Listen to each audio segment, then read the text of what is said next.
Growing up, I idolized my older brother. For me, he was the epitome of cool, couldn't do anything wrong. Whatever his choice in music was, I quickly adopted. And all through those years, I just followed him in every possible sense. Now, maybe you can relate to that with an older sibling. You're just very enamored by him. It's almost like idol worship, isn't it? Wonderful memories of him being there for me and, doing brotherly things. Sadly, I suppose in the last 10 years of his life, he turned increasingly to alcohol to get through some of the issues he was going through. And with that, of course, came a decline in his lifestyle, in his health, in his emotional state, in his ability to deal with life and people around him. I thought he became rather selfish, rather domineering, abusive, and particularly to my parents, who were old, who had retired and were a stage of life where they deserved better after having worked and provided for so many years. And that really angered me. I mean, can I say it really pissed me off that he would behave in that way? So what if he had a drink problem? He should know better, was my mantra. And when I did meet up with him from time to time, I just couldn't help but vent my anger with him about his predicament, that he should know better, and of his treatment of my parents, the lying, the cheating, the deceitfulness, his pettiness, his squabbling, his insistence on hanging around the sort of people that could only keep him down. And it went on like that for a number of years, actually. I'd gone from this idolizing him to not hating him. I never hated him. I loved him underneath, but just found it really difficult to see any good in him, and always failing to meet to my expectations because, like me, he had the same parents, the same upbringing, good values in the home and outside, but he went that way and I went this way. So I held a lot against him in those years. I gave him a hard time, a rough ride really. And I chastised him verbally. There were times where I could have just come to blows with him because I was just so sick of his behavior, from his alcoholism. Yet sometimes mixed with a sense of pity for him as well. Now, in the last year of his life, he found some spiritual enlightenment, let's call it that. And he managed to pick up his bootstraps and sort of turn his emotional state around. To the day he died, he still had an alcoholic addiction. And ultimately, that's what killed him 5 years ago. His liver packed up his organs, everything. And he fought bravely to the end. The irony is, in that last year of his life, he did all that he could to try and help other people who were down and outs in the town that he lived, wanted to help alcoholics, drug addicts, wanted to help everyone. He just couldn't help himself. And I had to watch all of this from the view of years of just trying to get a sense of compassion for him, but I couldn't. I was just so angered by his behavior and the way he lived his life, the way he talked, the way he thought, the way he spoke, particularly the way he related to my parents. And it was only after his death, really, and not immediately so, because I was processing a lot of things, that in the last year, I guess, 4 years after his passing, as I've gone through a sort of a spiritual shift myself, that I've realized what he was doing, he couldn't do anything else but do what he was doing. There was an innocence, if you like, to what he was doing. The way he would talk, the way he would relate to people, even in the sense of his relating to my parents, which used to drive me crazy. There was an innocence there. Now, what do I mean by this? And this is what I mean by this video, is to make this premise that we're all acting, all of us, whoever you are, me, you, all of humanity, we're all acting according to our current level of consciousness. That is our awareness of who we are, our place in the world, how the two go together. So when we speak in a certain way, when we think in a certain way, when we interact with others in a certain way, it's always going to and can only come from our current level of consciousness. So we might want people like my brother to behave better because they should know better. That's all well and fine. But ultimately, that behavior is coming from a current level of consciousness. Now, that's quite an insight, actually. It doesn't excuse bad behavior, of course, but it does go a long way to explain it. Now, of course, we have criminals, we have all sorts of crime going on, and that needs to be punished, of course. But the point I'm making is when we look at people's behavior that's undesirable, some of the things they say, we can understand why they say what they do and act as they do, because we see that behavior comes from your current level of consciousness.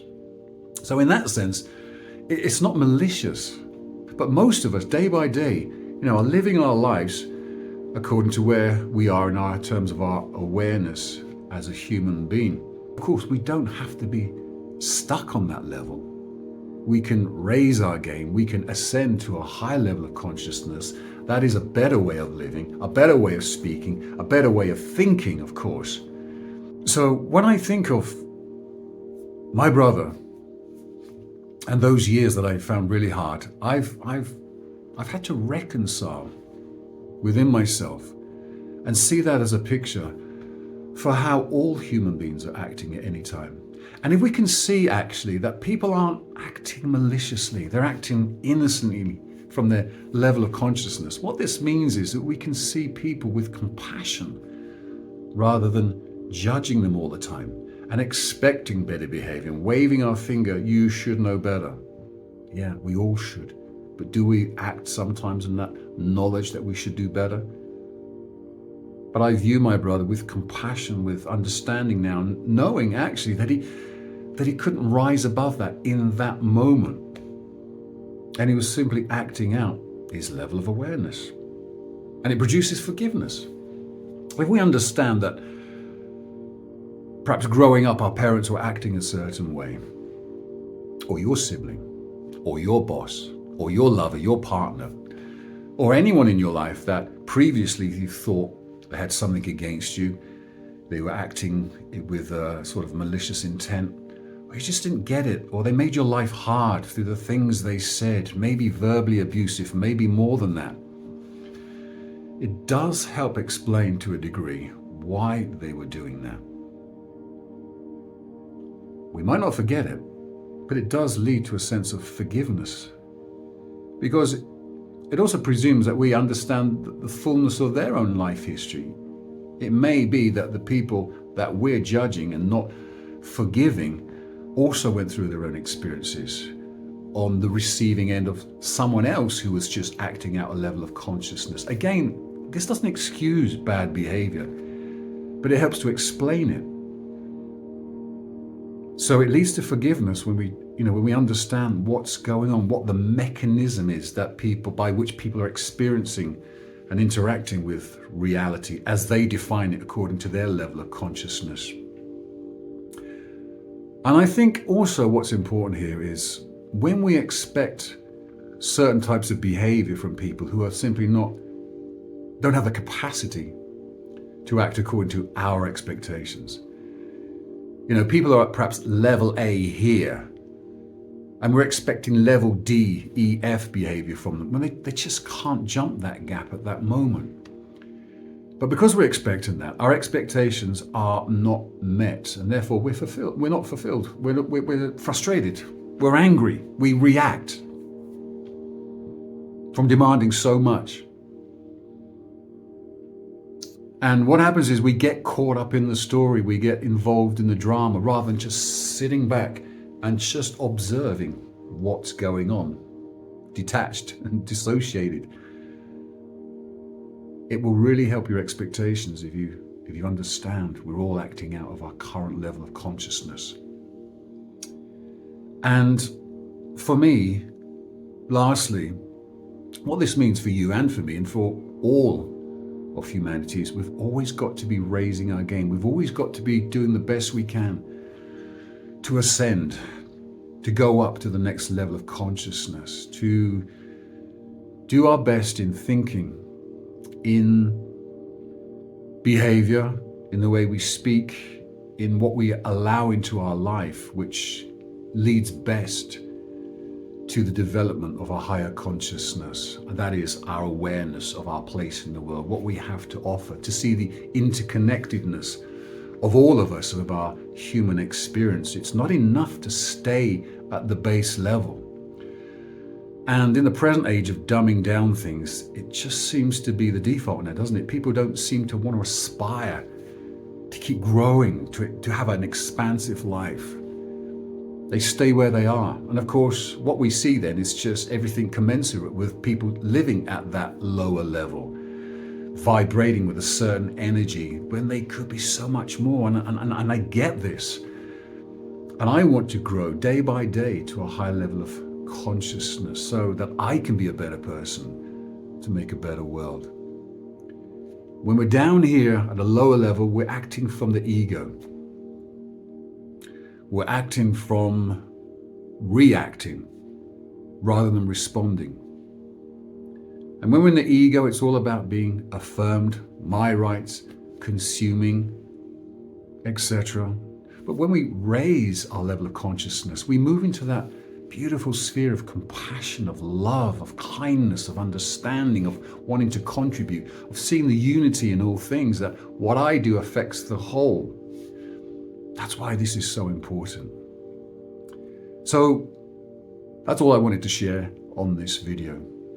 And it comes from a poignant season of my life, watching the deterioration of a brother that I dearly loved and very much miss, and of having had to shift from that judgmental phase of many years to one of compassion, and to be able to see why he did what he did. And maybe this resonates with you in the sense that you're thinking of someone perhaps in a similar family situation, work situation, relationship, partner. And this goes some way to explain why he or she are doing what they're doing, perhaps explain some of your own background and some of the suffering you went through. At some point, we just got to let this go and say, now I know why that was. And when we get that insight, that shift brings a much more compassionate you, loving, understanding, kind, forgiving you. I don't say it's easy, but half of it is just to understand that is the mechanics of reality for the human experience. Accepting that in your own situation is the next level, but you won't get to the acceptance without the understanding. So I hope in some way this short video is giving you an insight into what I saw within in my own world and how we're creating our reality through the level of consciousness we're currently at, but that we can ascend beyond that.